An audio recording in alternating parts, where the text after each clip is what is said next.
Assalamualaikum warahmatullahi wabarakatuh. Alhamdulillahirobbil alamin. Allahumma sholli ala Muhammad wa ala ali Muhammad. Semoga hari ini lebih baik daripada hari kemarin. Video yang hendak disampaikan adalah Tahun Baru Hijriyah. Perlu dipahami, malam 1 Syuro ini pada dasarnya memang berpedoman pada nilai-nilai keagamaan umat Islam, sehingga dalam pelaksanaan tradisinya juga dilengkapi dengan norma hingga tujuan untuk mencari keberkahan. Seiring perkembangannya, malam 1 Syuro ini dijadikan sebagai momen untuk memuliakan Sang Pencipta sekaligus menjadi momentum untuk semakin mendekatkan diri dengan Sang Maha Kuasa. Tradisi dan gebyar budaya seputar bulan Muharram. 1. Berendam atau kungkum di Tugu Suharto. Tradisi berendam di malam 1 Syuro memang dilakukan warga di kawasan Sungai Tugu Suharto, tepatnya di pertemuan arus sungai antara Kali Garang dan Kali Kreo. Tugu Suharto ini berada di Kelurahan Bendanduwur, Kecamatan Gajah Mungkur, Semarang. Kungkum ialah tradisi leluhur yang dipercaya akan mendatangkan keberkahan. Orang Jawa biasa menyebut tradisi malam 1 Syuro dengan berbagai ritual yang biasa dijalankan para leluhurnya. Kepercayaan berkah Tugu Suharto karena tempat itulah konon zaman dahulu menjadi tempat bertapa Presiden kedua Indonesia, yaitu Bapak Soeharto. Tugu Suharto yang ditandai dengan monumen setinggi sekitar 8 meter ini berada di muara Sungai Kaligarang, Kecamatan Gajah Mungkur, Kota Semarang, Jawa Tengah, yang selalu ramai didatangi orang saat malam 1 Syuro atau Muharram. Mereka datang untuk menggelar tradisi bertapa atau ngalap berkah dengan cara berendam di muara Sungai Kaligarang, Semarang, atau di area Tugu Suharto. Jembatan Tugu Suharto yang menghubungkan Kelurahan Bendanduwur dan Kelurahan Kalipancur ditutup. Lokasi ini dijadikan para pedagang berjualan sekitar Tugu Suharto yang juga ikut meramaikan suasana pada malam 1 Syuro. Sekitar habis sholat Isya banyak warga yang berdatangan ke lokasi tersebut, dari berbagai daerah di wilayah Semarang. Tepat tengah malam, mereka pun silih berganti berendam atau kungkum di titik pertemuan dua arus sungai yaitu Kali Garang yang terletak di Kelurahan Bendanduwur dan Kali Kreo yang terletak di Kelurahan Kalipancur. 2. Lelean warga. Saat malam 1 Syuro hampir sebagian warga Semarang menggelar ritual lelean tidak tidur semalam suntuk dengan berkumpul bersama di gang-gang kampung. Biasanya warga membuat hidangan nasi tumpeng dan menggelar doa bersama. 3. Tradisi ziarah Gunung Tidar. Kebiasaan masyarakat di sekitar lokasi wisata Kebun Raya Gunung Tidar, Magelang, memiliki tradisi berziarah yang digelar setiap malam 1 Syuro atau juga pada malam 1 Muharram. Masyarakat akan beramai-ramai menyambangi makam para leluhur untuk berziarah. Dalam pelaksanaan ziarah di Gunung Tidar, masyarakat juga biasanya mendaki gunung tersebut untuk berziarah di makam Syekh Subakir, Kiai Sepanjang, dan Kiai Semar. Tokoh-tokoh ini dikenal sebagai penyebar agama Islam di Tanah Jawa, memperkaya nilai sejarah dan religius dalam tradisi sambut Tahun Baru Islam di Indonesia. 4. Tradisi ngadulak atau beduk Sunda. Selanjutnya ada tradisi unik yang dilakukan masyarakat Sunda, yakni tradisi ngadulak yang dilakukan dalam rangka menyambut pergantian Tahun Baru Islam 1 Muharram. Salah satu daerah yang masih menggelar tradisi tersebut adalah Sukabumi. Tradisi ngadulak merupakan acara yang diselenggarakan oleh pemerintah Sukabumi untuk merayakan Tahun Baru Islam. Kegiatannya meliputi aksi menabuh beduk. Saat momen ini juga digelar lomba tabuh beduk yang bisa diikuti masyarakat. Tradisi ini memperkaya tradisi Tahun Baru Islam di Indonesia dengan semangat kompetisi dan kebersamaan. 5. Tradisi upacara bubur suro. Tradisi 1 Muharram membuat bubur suro dikenal di kalangan masyarakat Jawa. Seperti masyarakat Jawa Barat dan beberapa daerah di Jawa Tengah yang menyambut Tahun Baru Islam dengan upacara bubur suro. Upacara ini dilakukan untuk menyambut datangnya Tahun Baru Islam. Biasanya, masyarakat secara bergotong royong menyiapkan bubur merah dan bubur putih. Dua bubur ini disajikan secara terpisah lalu dibawa ke masjid. Nantinya bubur akan disantap bersama-sama. Makna dari acara ini adalah untuk mempererat tali silaturahmi. 6. Tradisi Suroan di Klaten. Masyarakat Klaten di Jawa Tengah menggelar tradisi Suroan pada bulan Muharram, tepatnya pada hari ke-7. Selama malam Suroan, warga tidak tidur selama 24 jam sebagai bentuk laku prihatin dan perenungan mendalam. Tradisi Suroan ini melibatkan berbagai kegiatan spiritual dan reflektif yang bertujuan untuk introspeksi diri dan memperbaiki kualitas hidup. Kegiatan ini menjadikan tradisi sambut Tahun Baru Islam di Indonesia semakin kaya dengan nilai-nilai keagamaan dan budaya. Selain sebagai momen refleksi, Suroan juga menjadi ajang silaturahmi dan kebersamaan bagi masyarakat Klaten. 7. Tradisi bubur Suro di Madura. Di Madura, Jawa Timur, masyarakat menyambut 1 Muharram atau 1 Suro dengan membuat bubur Muharram atau tajin sora. Tajin sora terbuat dari bubur nasi dan kuah beras ketan yang terdiri dari 2 warna, merah dan putih. Tradisi ini menjadi bagian dari tradisi sambut Tahun Baru Islam di Indonesia. Warna merah melambangkan darah yang tumpah dari Hussein, cucu Nabi, sedangkan warna putih melambangkan kesucian perjuangan Hussein. Tradisi ini memperkaya tradisi sambut Tahun Baru Islam di Indonesia dengan nilai-nilai simbolik. 8. Topo Bisu Lampah Mubeng Benteng. Ritual tersebut dilakukan sudah sejak zaman Sri Sultan Hamengkubuwono II Kasultanan Yogyakarta. Peserta Topo Bisu berasal dari perwakilan dari masing-masing kabupaten atau kota di daerah istimewa Yogyakarta dengan membawa panji-panji atau bendera dari daerah asalnya. Peserta ritual Topo Bisu Lampah Mubeng Benteng berjalan sejauh 4 km dengan hening atau membisu selama berjalan dengan tatapan mata mengarah ke depan sebagai simbol perenungan diri atau tirakat keprihatinan terhadap segala perbuatan selama setahun terakhir. 9. Kirap Pusaka. Tradisi tahunan Keraton Kasunanan Surakarta saat pergantian Tahun Baru Hijriah. Pusaka-pusaka ditutup rapi memakai kain yang telah disematkan kalung yang berisi untayan bunga melati. Selama menjalankan kirap, peserta laki-laki menggunakan pakaian Jawi jangkep lengkap dan peserta wanita menggunakan kebaya berwarna hitam. Semua peserta tidak boleh berbicara meski hanya 1 kata. Larangan berbicara dimaksudkan agar peserta merenung dengan berbagai hal yang telah diperbuatnya selama ini dalam kehidupan sehari-hari. 10. Tradisi Kirap Kebo Bule. Dalam rangka Tahun Baru Islam 1 Muharram, ada tradisi Kirap Kebo Bule. Sebagian besar orang Jawa menyebut Tahun Baru Islam dengan 1 Suro. Di sejumlah daerah di Jawa digelar tradisi malam 1 Suro, termasuk di Solo. Sejarah tradisi 1 Suro di Jawa ini berawal dari Sultan Agung yang menyebarkan Islam melalui ajaran dengan tradisi Jawa.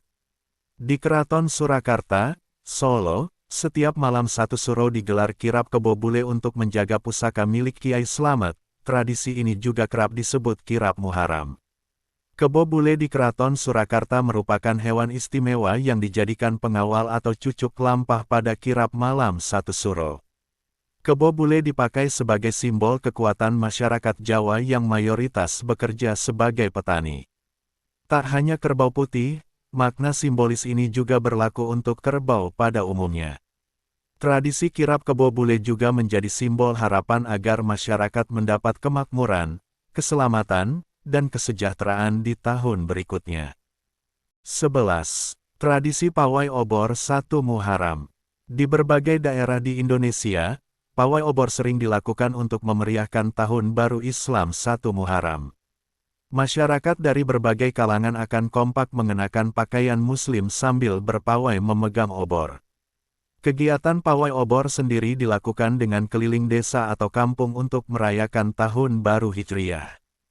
Biasanya masyarakat akan melakukan pawai obor sambil melantunkan sholawat dan pujian kepada Rasulullah. Tradisi ini menjadi momen kebersamaan dalam tradisi sambut Tahun Baru Islam di Indonesia. 12. Tradisi Nganggung. Masyarakat di kawasan Pangkal Pinang, Bangka, memiliki kegiatan dalam menyambut Tahun Baru Islam pada 1 Muharram yang disebut Nganggung. Dalam acara Nganggung, masyarakat datang ke masjid dan membawa dulang berisi makanan dan lauk pauk untuk dinikmati bersama. Selain sebagai ungkapan rasa syukur, tradisi nganggung juga diselenggarakan sekaligus untuk mempererat tali silaturahmi dan kekeluargaan. Dengan momen makan bersama, masyarakat bisa sekaligus berbincang soal banyak hal. 13. Tradisi mabit di masjid. Tradisi menyambut 1 Muharram Tahun Baru Islam di Indonesia yang tak kalah sering ditemukan yaitu kegiatan mabit di masjid.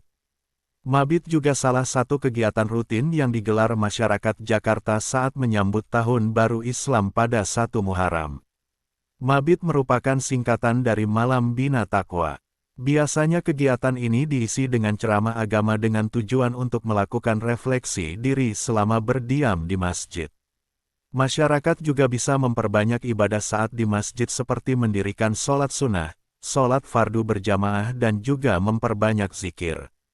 Peristiwa bersejarah itu akhirnya dijadikan sebagai cerminan untuk bisa memilah dalam berbagai kegiatan atau ritual yang tidak atau melanggar norma keagamaan. Sejarah bulan Muharram. Bulan Muharram berasal dari kata haram yang artinya suci atau terlarang. Bulan Muharram adalah bulan pertama dalam kalender Hijriyah. Bulan ini disebut oleh Rasulullah sebagai Syahrullah atau bulan Allah. Tentunya, bulan ini memiliki keutamaan yang sangat besar. Di zaman dahulu sebelum datangnya Rasulullah, bulan ini bukanlah dinamakan bulan Al-Muharram, tetapi dinamakan bulan Safar Al-Awal, sedangkan bulan Safar dinamakan Safar Ats-Tsani. Setelah datangnya Islam kemudian bulan ini dinamakan Al-Muharram. Dinamakan Al-Muharram di dalam bahasa Arab artinya adalah waktu yang diharamkan, karena sejak zaman dulu, pada bulan ini dilarang berperang dan membunuh. Larangan itu terus berlaku hingga masa Islam. Bahkan bulan Muharram termasuk salah satu bulan haram. Orang-orang Arab baik sebelum masa Rasulullah maupun pada masa beliau tidak memiliki angka tahun. Mereka biasa menamakan tahun dengan peristiwa besar yang terjadi pada tahun tersebut. Misalnya ada tahun yang disebut tahun gajah Amul Fil, karena di tahun tersebut terjadi peristiwa pasukan gajah di bawah pimpinan Abrahah yang akan menghancurkan Ka'bah. Ada tahun yang disebut sebagai tahun Fijar Amul Fijar, karena saat itu terjadi perang Fijar. Ada tahun yang disebut tahun Nubuwah karena di tahun itu Rasulullah menerima wahyu. Pada tahun ketiga masa pemerintahan Umar bin Khattab datang satu masalah yang dialami oleh pejabat pemerintah. Ketiadaan angka tahun membuat sebagian pejabat pemerintah kesulitan. Salah satunya adalah Gubernur Basra Abu Musa al-Asy'ari. Atas aduan Abu Musa, Umar kemudian menerbitkan kalender Islam. Setelah bermusyawarah dengan para sahabat terkemuka, Umar memutuskan bahwa awal kalender Islam dimulai dari tahun hijrahnya Rasulullah. Karenanya kalender Islam dikenal dengan nama kalender Hijriyah. Selanjutnya, bulan apa yang dijadikan bulan pertama tahun Hijriyah? Utsman bin Affan mengusulkan Muharram. Mengapa? Sebab sejak dulu orang Arab menganggap Muharram adalah bulan pertama. Kedua, umat Islam telah menyelesaikan ibadah haji pada bulan Zulhijjah. Ketiga, bulan Muharram merupakan bulan munculnya tekad hijrah ke Madinah setelah pada Zulhijjah terjadi Bayat Aqobah II. Maka jadilah Muharram sebagai bulan pertama dalam kalender Hijriyah. 1 Muharram adalah tahun baru Hijriyah. Peristiwa penting pada bulan Muharram. Banyak peristiwa penting terjadi pada bulan Muharram. Mulai dari masa Rasul terdahulu hingga masa Islam. Beberapa peristiwa penting pada bulan Muharram sebelum masa Rasulullah adalah sebagai berikut. 1. Nabi Adam alaihi salam bertaubat kepada Allah dan Allah menerima taubatnya. 2. Kapal Nabi Nuh alaihi salam berlabuh di Bukit Zudi setelah banjir dahsyat yang menenggelamkan mayoritas penduduk bumi saat itu. 3. Selamatnya Nabi Ibrahim alaihi salam dari siksaan api Raja Namrud. 4. Nabi Yusuf alaihi salam bebas dari penjara Mesir. 5. Keluarnya Nabi Yunus alaihi salam dari perut ikan dengan selamat. 6. Allah menyembuhkan Nabi Ayub alaihi salam dari penyakitnya. 7. Allah menyelamatkan Nabi Musa alaihi salam dan menenggelamkan Firaun. Sedangkan peristiwa penting pada bulan Muharram yang terjadi masa Islam antara lain sebagai berikut. 1. Pada Muharram 1 Hijrah, muncul tekad hijrah ke Madinah setelah pada Zulhijjah terjadi Bayat Aqobah II. 2. Pada Muharram 7 Hijrah, terjadi Perang Khaybar. Kaum muslimin menang dengan gemilang. 3. Pada 1 Muharram 24 Hijrah, Umar bin Khattab dimakamkan setelah syahid dibunuh oleh Abu Lu'lu'ah seorang Majusi. 4. Pada 10 Muharram 61 Hijrah, terjadi musibah besar. Husain, cucu Rasulullah dan keluarganya dibunuh di Karbala. Keutamaan bulan Muharram, bulan yang suci. Beberapa ulama sepakat bahwa bulan Muharram termasuk salah satu bulan suci dalam Islam.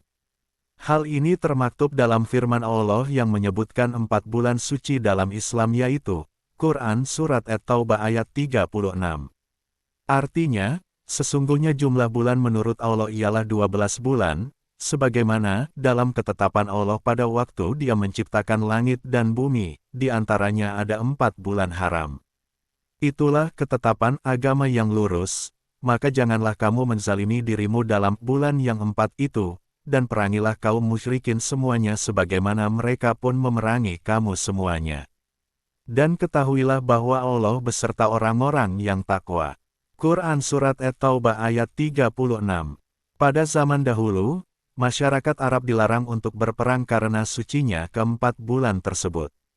Sebagaimana dalam sebuah hadits dari Abu Bakrah bahwa Rasulullah bersabda, "Sesungguhnya, zaman berputar sebagaimana ketika Allah menciptakan langit dan bumi. 1 tahun ada 12 bulan. Di antaranya 4 bulan haram suci 3 bulan berurutan, yakni Zulqa'dah, Zulhijjah, dan Muharram, kemudian bulan Rajab suku Mudar, antara Jumadil Tsani, Jumadil Akhir, dan Syakban, hadis riwayat Bukhari dan Muslim. 2. Bulan Allah. Bulan Muharram juga disebut dengan Syahrullah al-Asyam yang berarti bulan Allah yang sunyi. Keistimewaan ini diriwayatkan dalam sebuah hadis dari Abu Hurairah. Ia menceritakan bahwa Rasulullah bersabda, artinya, sebaik-baiknya puasa setelah Ramadan adalah pada bulan Allah yaitu Muharram, hadis riwayat Muslim. Imam Ahmad mengatakan, jika awal bulan Muharram tidak jelas maka sebaiknya puasa 3 hari, tanggal 9, 10, dan 11 Muharram. Ibnu Sirin menjelaskan demikian. Beliau mempraktekkan hal itu agar lebih yakin untuk mendapatkan puasa tanggal 9 dan 10. Al-Mughni, diambil dari Al-Bida, Al-Hauliyah. 1. Puasa pada tanggal 9 Muharram atau puasa Tasua. Apabila tahun depan kita masih diberi umur panjang kita akan berpuasa pada hari Tasua, ke-9 hadis riwayat As-Suyuti, sahih. Disunahkan untuk berpuasa pada tanggal 9 juga, berdasarkan hadis. Sungguh jika aku masih hidup pada tahun depan, maka sungguh aku akan benar-benar berpuasa pada hari ke-9, hadis riwayat Muslim dan Ibnu Makkah. Ibnu Abbas menjelaskan bahwa tujuan berpuasa di hari ke-9 adalah untuk menyelisihi orang-orang Yahudi. Selisihilah orang Yahudi, berpuasalah pada tanggal 9 dan 10 di bulan Muharram. Lataif Al-Ma'arif. 2. Puasa pada tanggal 10 Muharram atau puasa Asyura. Keutamaan berpuasa ini lebih ditekankan lagi pada tanggal 10 bulan Muharram. Rasulullah pernah ditanya tentang berpuasa di hari tersebut, lalu beliau menjawab, dan puasa hari Asyura saya berharap kepada Allah dapat menghapus dosa tahun sebelumnya, hadis riwayat Muslim. Aisyah meriwayatkan dalam sebuah hadis, Rasulullah memerintahkan umat Muslim untuk berpuasa pada hari Asyura, dan ketika puasa di bulan Ramadan disyariatkan, menjadi opsional bagi seseorang untuk berpuasa pada hari itu Asyura atau tidak, hadis riwayat Bukhari. Sehingga puasa Asyura kemudian dihukumi sunnah muakkadah atau sunnah yang sangat dianjurkan. Para ulama membuat beberapa tingkatan dalam berpuasa di hari Asyura ini, sebagai berikut. 1. Tingkatan pertama, berpuasa pada tanggal 9, 10 dan 11 Muharram. 2. Tingkatan kedua, berpuasa pada tanggal 9 dan 10 Muharram. 3. Tingkatan ketiga, berpuasa pada tanggal 10 dan 11 Muharram. 4. Tingkatan keempat, berpuasa hanya pada tanggal 10 Muharram. Sebagian ulama mengatakan makruhnya berpuasa hanya pada tanggal 10 Muharram, karena hal tersebut mendekati penyerupaan dengan orang-orang Yahudi. Yang berpendapat demikian diantaranya adalah Ibnu Abbas, Imam Ahmad dan sebagian mazhab Abu Hanifah. 3. Puasa pada tanggal 11 Muharram. Berdasarkan pendapat dan kesepakatan para ulama mengenai puasa tanggal 11 Muharram diperbolehkan. Berikut ini hadis yang berkaitan dengan hal tersebut. Berpuasalah kalian pada hari Asyura, dan selisihilah orang-orang Yahudi. Berpuasalah sebelumnya atau berpuasalah setelahnya 1 hari, hadis riwayat Ahmad, Al-Baihaqi dalam As-Sunan Al-Kubra. 3. Bulan yang dimuliakan umat beragama. Salah satu hari di bulan Muharram yang sangat dimuliakan oleh umat beragama, yaitu hari Asyura. Islam melakukan penghormatan berupa puasa sunnah pada hari itu atas kemenangan yang diberikan Allah kepada Nabi Musa. Hal ini terdapat dalam hadis dari Ibnu Abbas. Ia berkata, ketika Rasulullah tiba di Madinah, beliau melihat orang-orang Yahudi berpuasa di hari Asyura. Beliau bertanya, hari apa ini? Mereka menjawab, hari yang baik, hari di mana Allah menyelamatkan Bani Israel dari musuhnya, sehingga Musa pun berpuasa pada hari ini sebagai bentuk syukur kepada Allah. Akhirnya, Rasulullah bersabda, kami kaum muslimin, lebih layak menghormati Musa daripada kalian. Kemudian, Rasulullah berpuasa dan memerintahkan para sahabat untuk berpuasa, hadis riwayat Muslim. 4. Bulan untuk mematangkan langkah terbaik. Bulan Muharram merupakan salah satu bulan yang istimewa dalam Islam sebagai bulan pertama dalam hitungan kalender Qamariyah. Saat itu Rasulullah pertama kali hijrah ke Madinah di bulan Muharram. Sehingga bulan ini dijadikan sebagai awal penanggalan tahun Hijriyah dalam Islam. Sehingga sudah sepatutnya bulan ini menjadi momentum yang tepat bagi umat Islam dalam merencanakan, mematangkan, dan melakukan hal yang terbaik selama setahun mendatang. 5. Bulan untuk membantu orang lain. Amalan sunnah berikutnya adalah memberikan kelapangan kepada keluarga, termasuk istri dan anak-anak, di hari Asyura. Memberikan kelapangan ini maksudnya adalah membantu mereka dan menyenangkan hati mereka. Misalnya buka bersama di rumah makan, memberikan hadiah, dan sejenisnya. Rasulullah telah mengatakan, barang siapa yang dermawan menafkahkan keluarganya di Asyura, 10 Muharram, Allah akan bermurah hati padanya sepanjang tahun. Al-Baihaqi, Suwab Al-Iman. Dalam hal ini, Imam Ahmad bin Hanbal mengutip Sufyan bin Uyainah mengatakan, saya telah mempraktikkan pengeluaran keluarga ini selama 50 atau 60 tahun, dan tidak menemukan apapun selain kebaikan di dalamnya. Lataif Al-Ma'arif. 6. Sarana penghapus dosa. Puasa pada hari ini adalah sarana agar dosa-dosa kecil kita diampuni. Taubah bertobat diperlukan untuk dosa-dosa besar. Rasulullah bersabda, puasa Arafah saya harap Allah akan menebus dengannya untuk tahun sebelumnya dan setahun setelahnya, dan puasa hari Asyura saya berharap Allah akan menebus dengannya untuk tahun yang datang sebelumnya. Sahih Muslim. 7. Dosa dilipat gandakan. Tak hanya pahala, namun perbuatan dosa yang dilakukan di bulan Muharram juga akan dilipat gandakan. Oleh sebab itu, setiap muslim dianjurkan untuk menghindari perbuatan dosa maupun perbuatan yang dilarang dalam Islam. Sebagaimana dijelaskan di dalam kitab tafsir Ibnu Katsir, yang isinya seperti ini.